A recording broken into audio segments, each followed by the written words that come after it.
Hello. Hi. Okay. Very happy to see everybody here today. My name is Madeline Vadkerty. I'm American from the United States. I live in Bratislava now, but I was from Washington, D.C. And I wanted to just start off by telling you that we will not be talking about torture, so nobody has to get nervous or scared. When I worked in this field, whenever I told anyone that I worked with Holocaust survivors and survivors of torture, which is better? Closer? Is that better? Okay. Whenever I told people that I worked with survivors of torture or Holocaust survivors, I would invariably see people's whole face and their whole body language change. So, in fact, my brother-in-law, when he first heard where I was working, he looked really disgusted. I thought he was going to throw up. So we're not going to talk about those subjects today. We'll just talk about some of the other things.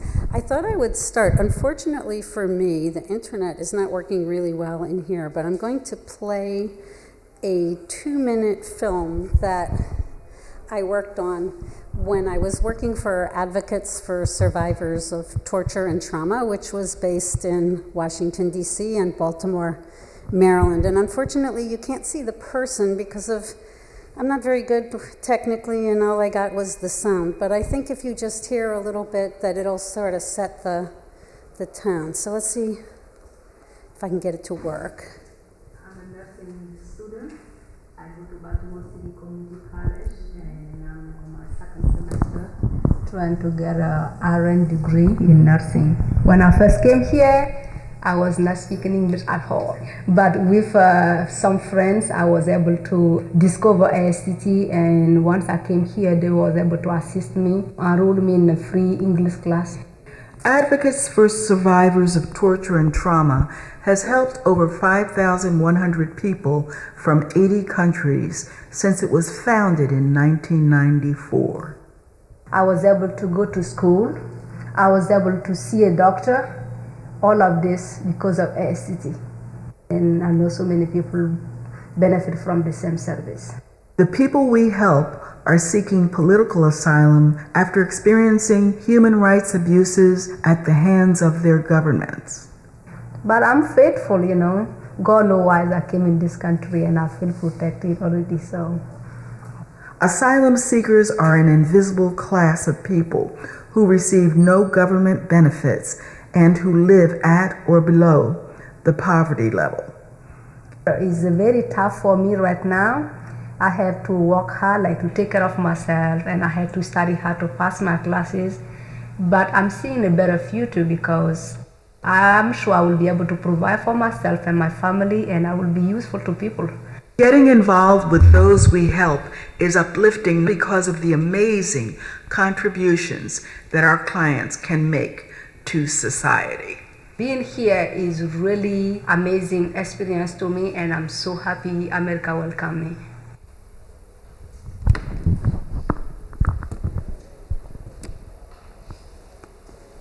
Okay, so I just thought it would be useful for background for you to hear a little bit about that, about the place where I worked.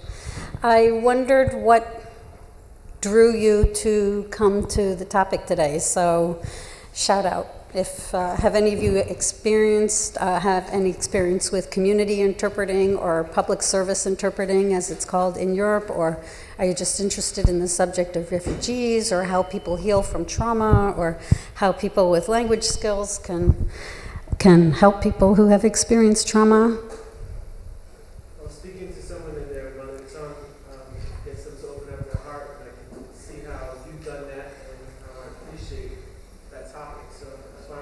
Okay. Anybody else want to? In the back? Yeah, anyways, some people here already know my story, but I'm here to spread love and spread joy, Anyways, on the 28th of May, 2009, this guy, wrecks into my car, Like this drunk dude, and he almost kills me. And after that, I get transferred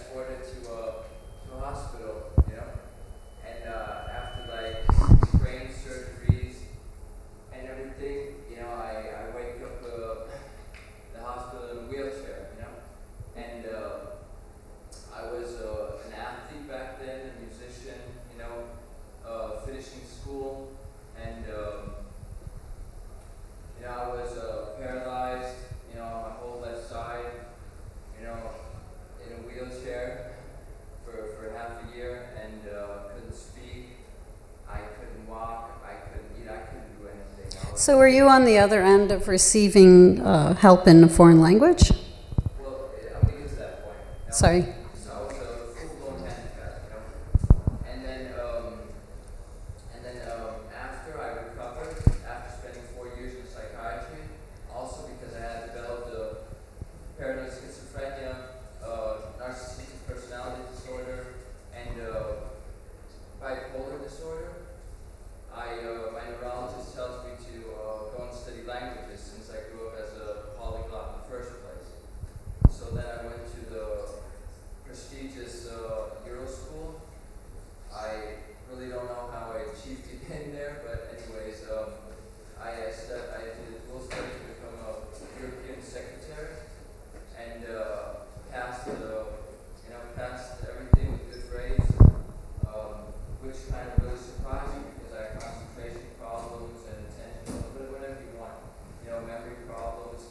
But I did notice how my brain started to heal by learning languages, and how much it like really helped me out, you know. And I just want to say we're able to heal ourselves and like to do so many good things to ourselves if we just have the motivation and the discipline. And languages pretty much saved my life. I wasn't able, after my studies, my schizophrenia kicked in again because I was taking medication during my studies, so I wasn't able to work in the field. But you know, now I'm a language teacher. But anyways, Well, good for you. thank you. For you. And I just want to say that languages did their best to me.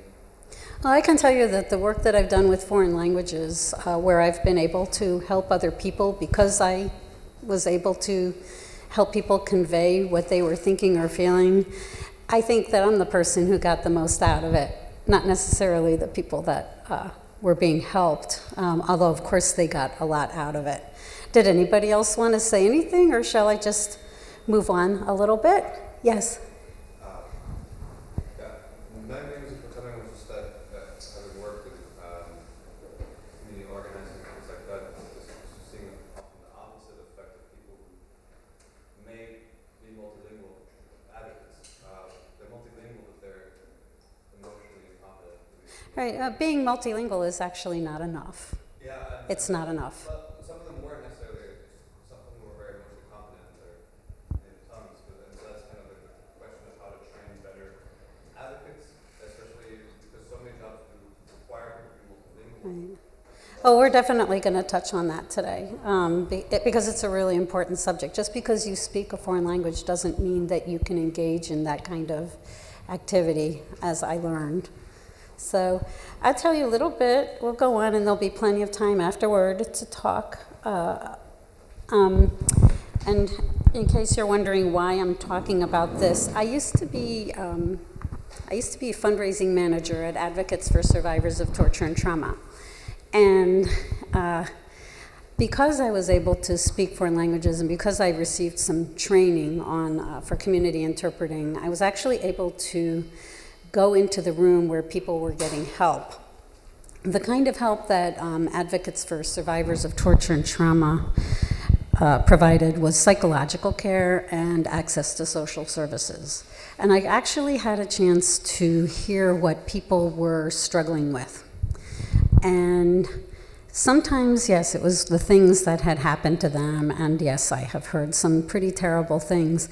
I think the thing that struck me most was that they were trying to figure out how to start life in a new country and basically feeling invisible because they did, in the United States, asylum seekers receive no social services.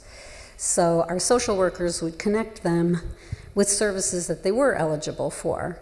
So hearing firsthand what people were going through trying to get used to life in the United States, it actually made me a better fundraiser, and I was able to write more compelling grant proposals so that they could get more money and see more people. So it was really rewarding for me. The other thing that I did in the past is I used to be a program manager at the Holocaust Museum in Washington, D.C., where I worked for 6 years.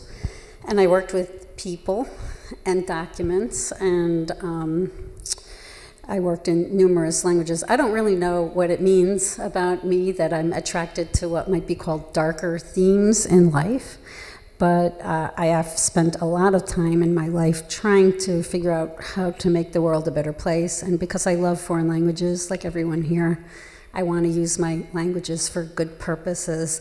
Now I live in Bratislava, and I'm helping 2 foundations with their fundraising. One is a human rights foundation, and the other is a Holocaust documentation center here. And it's made my Slovak get a lot better really fast. So it's been pretty good. I've been here since January. So today I thought we would talk about what community interpreting actually is, what makes it so great, and then I thought I would give you like 10 tips in case you ever decided you wanted to go into this. And I have a page with resources at the end, and if anybody wants me to, I'd be more than happy to email you the PowerPoint so that you can access the resources. Am I the only one who hears like a whistle?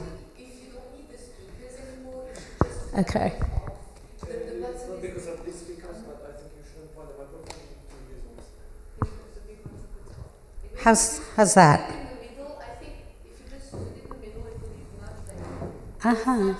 Okay. Because I didn't want to start saying I'm hearing things if nobody else is hearing them. It's in the Wizarding world, hearing voices is not a good No, definitely not. Let's see here. Better? No, not so much better. Like that? Okay, let's see what happens here. Okay, if we keep hearing the whistling, let me know. So I have here a definition of community interpreting. Basically, the thing I can tell you is that nobody really agrees on what community interpreting really is. It's a very new field. They still haven't established all of the rules. People who participate in it argue bitterly about, for example, whether interpreting in a doctor's office is considered community interpreting or not. And there's just a lot that hasn't been figured out yet. Sometimes people think of it as a little sister form of interpreting to like conference interpreters who are really cool and kind of high up there in terms of the level. And community interpreting is basically helping people get access to services, and generally those people are not in the higher strata, economic strata of society. So basically, community interpreting helps people get access to community services.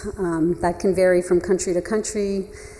Those services can be provided by publicly funded organizations, for-profit entities, nonprofit organizations, or any combination. So typical examples of community interpreting include mental health, which is the field I was working in, educational, helping schools communicate with students' parents about how their child is doing in school. Some legal situations, so not in court, but maybe during the interviews that lead up to going into court. Faith-based interpreting might be like in a church situation or something like that. Interpreting that's conducted in conflict and disaster zones, and interpreting for refugees. A lot of people confuse asylum seekers and refugees. I'm not going to go into that. I think it varies from country to country, but it's a really great field. I got a lot of pleasure out of it, and I think that the thing that I loved about it most is that I was working with culturally sensitive providers, because not all doctors, lawyers, Indian chiefs are sensitive or may understand the person that they're trying to communicate with. And I also got to see the same people week after week and interpret for them. And I had the opportunity to see them throughout different stages of their treatment. So like the first couple of appointments, they might come in all disheveled and wearing awful clothes and just looking downtrodden, or sometimes they didn't even come for their appointments. And somewhere along the way, around 2 or 3 appointments later, they would come in and they looked a lot better. You could tell that they had started to take a little bit of care of themselves. And after a number of months, I could tell this one's new, this one's been coming in for a little while, this one's been coming in for a good while, and I could actually see people heal before my eyes. And I was not their healer. I was the person who interpreted for the providers, but I felt really good about being part of a team of people who their whole job was nothing but making people feel better and trying to build a new life. And that place that I worked, 96% of the people became employed after getting some treatment, 80% went back to school, and 55% of people went into what are called helping professions, like teaching, coaching, things like that, because they really wanted to give back to society. In the United States, I don't know much about what goes on outside of the United States. Basically, we passed a law in 1964. It was the Civil Rights Act of 1964, Title VI. And the idea behind the law was ensuring language access for individuals with limited English proficiency. This meant that no matter what race, what color, what religion, or what language they spoke, anyone who received money from the government had to develop and implement policies that ensure meaningful access for limited English proficient individuals to their programs. It's a lot easier said than done, and in my country there are still tremendous problems. Like you'll read an article about how people have to wait sometimes for months because there's no interpreter to go in front of a judge with somebody who's been accused of something. Then there's the issue of people who think they speak the language and they don't, or they don't speak it well enough. So systems, even though 1964 was a long time ago, systems are still very imperfect, very inadequate in the United States. And so it's something that is probably going to take years to fix. And we've had a very large influx of people from other countries, and 120 different languages was something that I heard about needing to provide these services. And you can't, a hospital, for example, can't have 120 interpreters sitting around waiting to see if somebody who speaks Amharic is going to walk through the door. So there are companies that do interpreting via Skype and telephone, like banks of interpreters, and it's far from ideal, but it's one way to creatively deal with a huge problem that we have. We have a really serious shortage of trained interpreters. You can study and get a master's degree in it. Most people are at least being encouraged to take a 40-hour course. I've taken several 40-hour courses, and I feel I'll never know enough about the rules and the ethics and everything that is involved with doing a good job. Because basically, at the end of the day, you want to make sure that the person gets the help that they need. You also don't want to create a situation where something you interpret, if you interpret it incorrectly, can wind up in an affidavit that goes in front of a judge, and the judge is going to decide whether this person can stay or whether they have to go back to their home country. And in many cases, that's a matter of life or death. They ran away because they were afraid that they would be killed. So getting it right is there's a lot of pressure to get it right. I'll tell you a story. I helped a man from Cameroon. He was a dissident, and I actually went through his case from the very, very beginning. I interpreted French for him. I interpreted with the psychologist and with the social services person. And when it came time for him to have his interview at the immigration service, I said, I cannot do that. I'm not trained to do that. And I don't want to make any mistakes because I don't want you to be sent back to Cameroon. And he said, no, it has to be you, it has to be you. And he really put a lot of pressure on me. And in the end, I said that I would do it. And I was very, very nervous. And it was 3 hours of straight interpreting. And this is not like conference interpreting where you have somebody to relieve you after half an hour. You're the only person there. And they had this government guy listening to me interpret in case I made mistakes or said something that was different from what the person said, because that office doesn't provide interpreters. They just provide somebody to spy on the interpreters. So for 3 hours, I think I never felt so much adrenaline flowing through my veins as I did while I helped this man. But everything worked out fine, and the guy who was listening to me interpret didn't have anything to say about how I had interpreted. And I went home that day. I was so freaked out by the whole experience. I decided I was going to make myself a smoothie, and I went and I put all this green stuff in the blender, and I forgot to put the top on the blender. So I wound up with all this green stuff all over my ceiling because it was such a nerve-wracking experience. But I knew that if that guy got sent back, that he would surely be imprisoned again, and he had been threatened with death numerous times. I didn't want that to happen because of something that I might have done. So it is a wonderful, wonderful field. I interpreted in French, Spanish, and Russian in there. And I feel like I learned so much about how people heal and how resilient we are as people.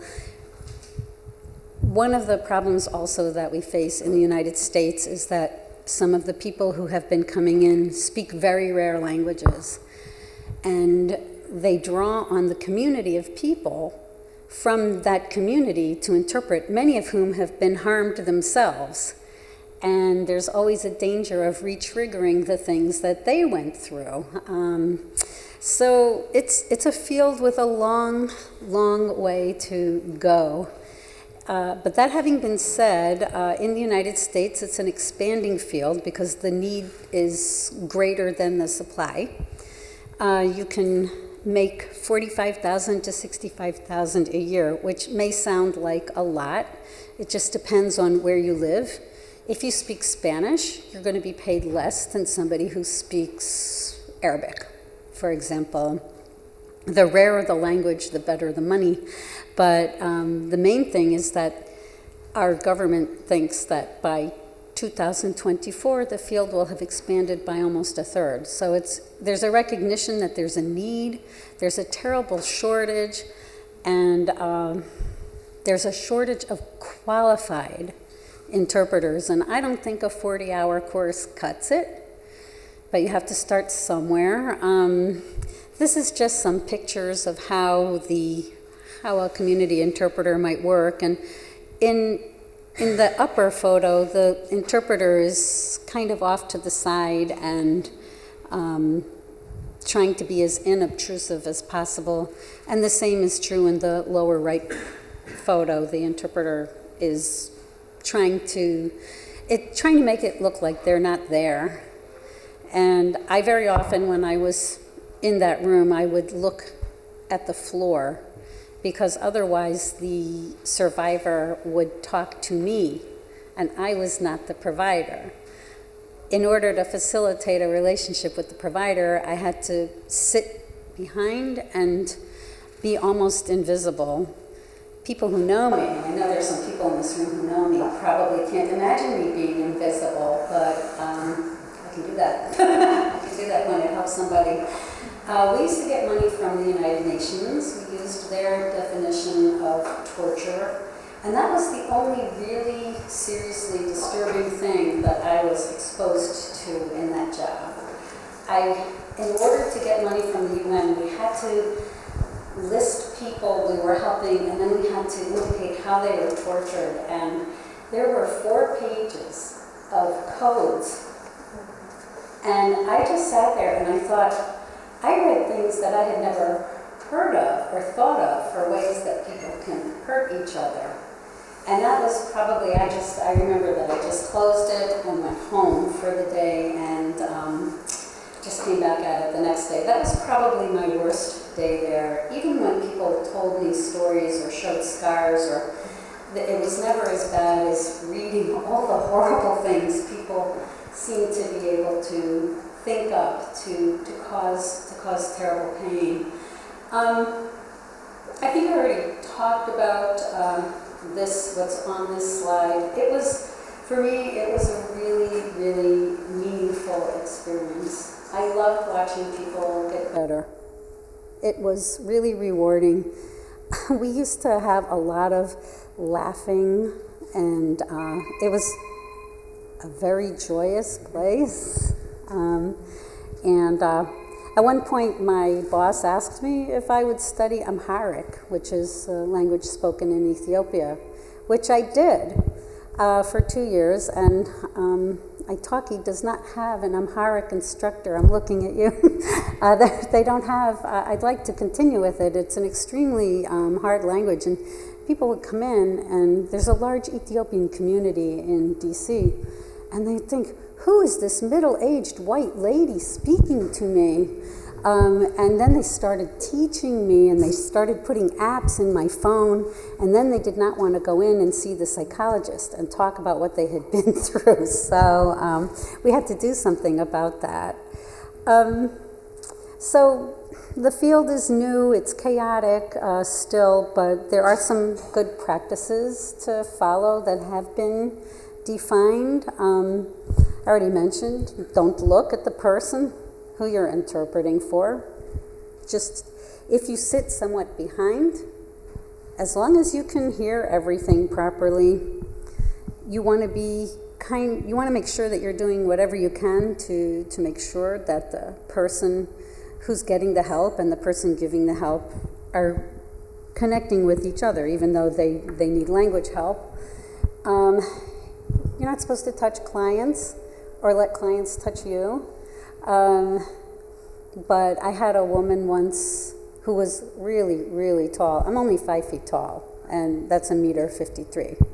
And she was a very, very large, tall woman, and she just bent over me once, and she just started crying. And I remembered that I had studied in my course not to let a client touch me, but I'm a human being, so I just let her cry it out. But I remember it was awkward, and yes, one time I cried because of something somebody said, and I also cried in front of some Holocaust survivors.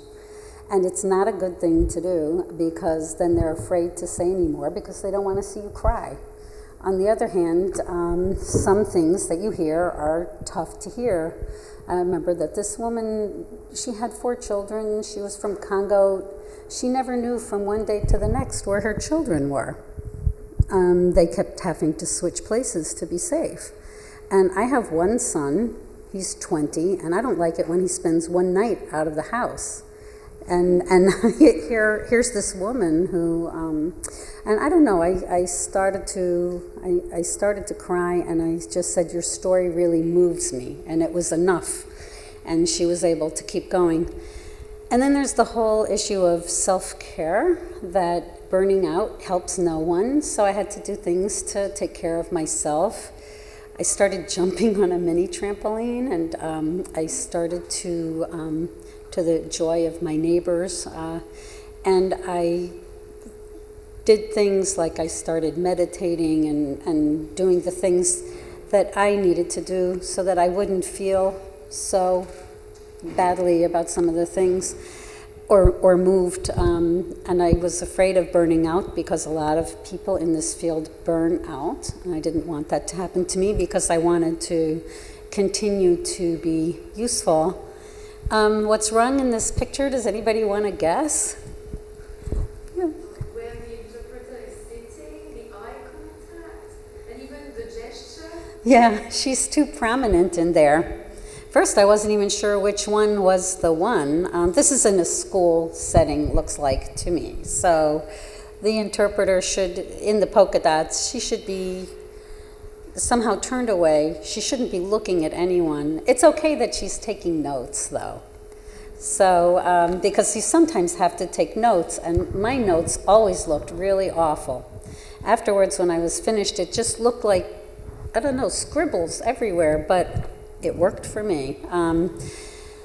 There are times when you're in this situation where you can use third person. So instead of saying, I was taken into my jail cell, I was subjected to this, then you can switch and say, he was taken to the jail cell, he was subjected to this treatment.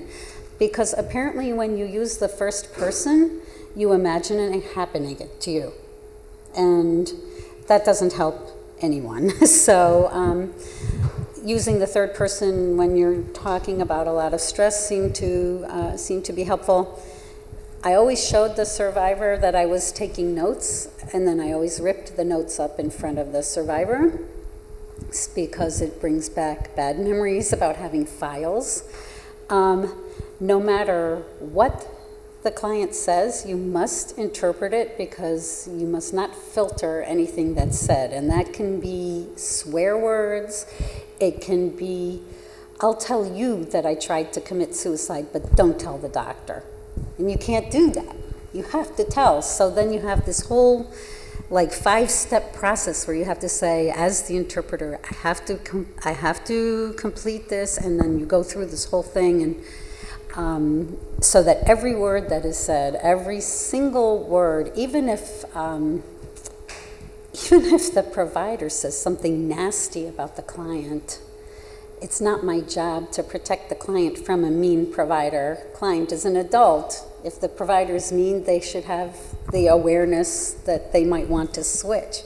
It's so easy to want to help and jump in and take care, and you can't always do that, and it's really, really hard. If you don't know a word, you have to ask because you don't want to misinterpret a word. It could mean somebody being sent back or somebody being misdiagnosed or whatever. And then the last one is never to discuss any case with anyone because you never know who might hear it back. So everything has to be treated super confidentially, and even when I would go home and I would be dying to tell somebody about something that I heard during the day, I just didn't do it. Because somebody might say something to somebody who might say something to somebody, and you could get them into a lot of trouble. I put some resources up here because there's no way to cover this topic in this amount of time. There's a code of ethics that's been developed. The communityinterpreter.com has tons and tons and tons of information. There is a free guide about interpreting for survivors of violence and trauma and domestic violence, and you can just go to that website and print out a 300-page guide on this subject. And I think that's pretty much all I wanted to tell you. I thought I'd leave the rest for questions. Obviously, I had a really, really rich experience doing this work, and I didn't talk a lot about the Holocaust Museum, but also working with Holocaust survivors and making sure that their testimonies were understood, and I even loved working with the documents.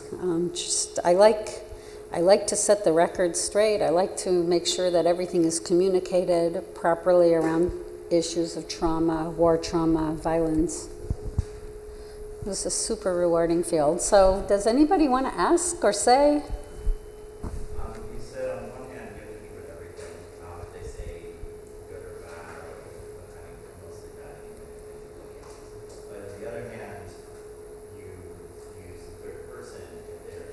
Yeah, the third person is an exception. You have to do that. What's been explained to me, because I'm not an interpreter, is that in legal context, when you're doing legal interpreting, you have to do your best to imitate everything, including if somebody pauses or says, or because they might be hiding something that has to be evaluated. Is that part of what you have to do, and how does using something like having to switch to the third person affect your ability to do that? Actually, in a way, you're right. It may seem counterintuitive to allow yourself to go into the third person. It's mainly in situations, never in court. In court, it has to be word for word. But if you're in a meeting with a psychologist and the person starts talking about something horrible that happened to them, in order to, it's very common to switch into third person just to avoid having passageways made in your brain neurologically that you experienced that. I found that it just made it easier for me, and I found out that the code of ethics allowed for it. So I did, just as a way to protect my own self. But in a court, it's completely different. It's every single word. And like I said, even swear words, which is a big problem because swear word in English might not carry the same weight as a swear word in Spanish. I once swore at my husband in Slovak, and he was so upset with me that he didn't talk to me for 3 days. And in English, it's not any kind of a swear word. It's just a word, you know, so you have to be really careful to get the weight right, and it can be kind of tricky. But on a serious note, you really have to interpret everything because you can't leave anything out in case it comes up in court and messes that person up. Maria? What about having people that somehow like, they don't speak the language, their own native language very well, and you find very difficult to understand? I think that you probably have had this type of cases. How to deal with it? The question was how to deal with people who might not be using proper grammar and vocabulary in their own language or who don't speak well. I did not have that problem because I was mainly dealing with people who had been dissidents. They were involved in political parties. They were working to promote free speech or become elected. And they tended to be more educated, or they were journalists. So I don't know much to answer that. I am sure it comes up, especially like in doctors' offices and things like that, where people are less educated and need access to medical care. I can talk to that. So this is actually the area of research that I'm interested in particularly. So I research how trauma actually expresses differently depending on the language spoken and the cultural context. That's a great question. That's a question that we're trying to answer right now.